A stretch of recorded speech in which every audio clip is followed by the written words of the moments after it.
sesi yakından almamız için Siz duymamız biliyorsunuz, gerekiyor. size göndereyim eşimden olmasın. Bu ilk ses hiçbir şey yok. Evet, tamam. Bir kapatalım.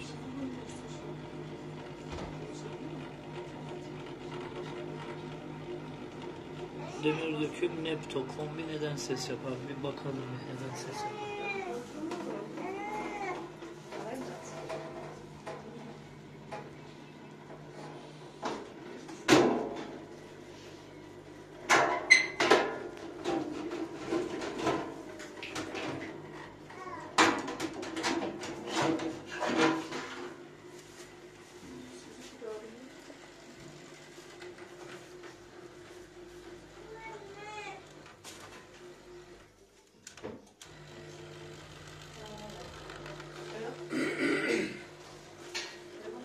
Değerli takipçiler, şu an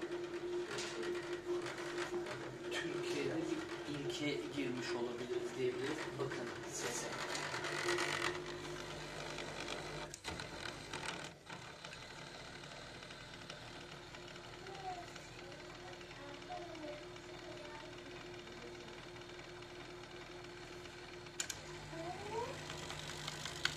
Devirden pompa motorumuz kesinlikle arızalı.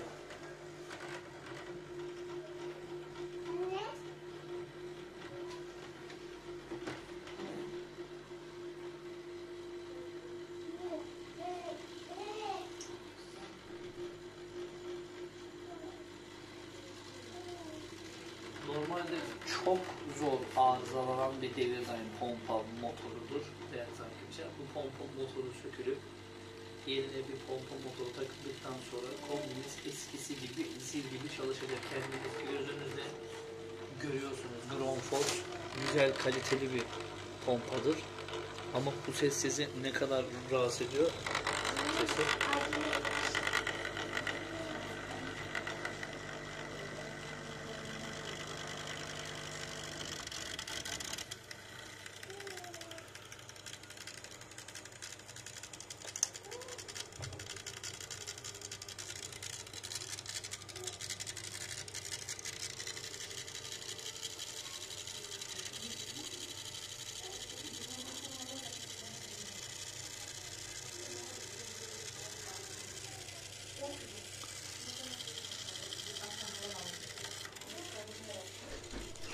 Evet arkadaşlar, bu pompa motorunu söküp yerine yeni bir pompa motoru taktıktan sonra sesimizi de dinleyeceğiz. Ondan sonra videomuzu tekrar yapıp paylaşacağız. Takibiniz için teşekkürler şimdilik. Değerli takipçiler, şu an kombinin çalışıp çalışmadığını ben de anlayamadım. Mahalledeki komşulardan en azından en hassas kulağı kimse, onlar gelsin dedik.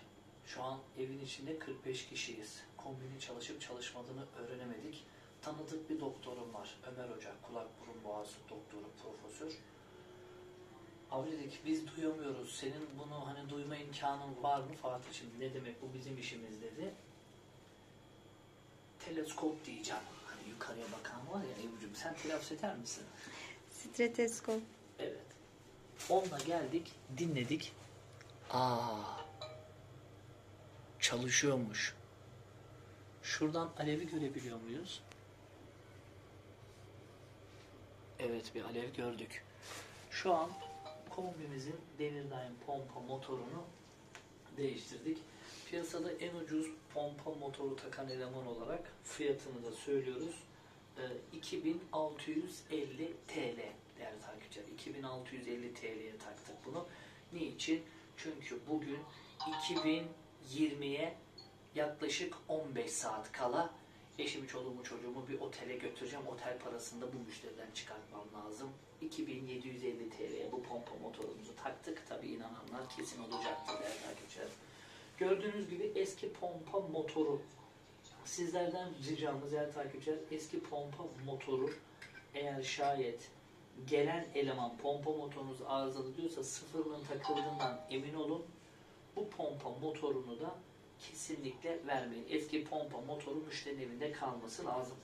Şimdi tüketicimize diyelim, bir sıcak suyu açma imkanınız olabilir mi? Demir döküm Nepto komple takır dokur ne yapıyoruz bir bakalım. Sıcak suyumuz çalıştı. Bu kombide şöyle bir sıkıntı varmış değerli takipçiler. Bunu da söylemekte tabii ki fayda var. Tüketicimiz sürekli su eksiltiyor, su eksiltiyor. Bazı sürekli bir düşüyor. Herkes geldi, gitti, kapatabilirsiniz. En son tüketici internet üzerinden artık kaçak nasıl giderilir diyerekten şu filtreyi buradan sökmüşler, içine kaçak tıkayıcı ilaç atmışlar ama tabii tüketici bunun zararlı olduğunu bilmediği için oradaki ne gibi zararla karşılaşacağını bilmediği için atmışlar. Tabii ki 1,5 sene önce atmışlar. Şu an hiçbir şekilde kaçak yok. Kaçak yok ama bu kaçmış. Yani tüketici pompa motoru o kimyasal ilaçtan arızalanabiliyor.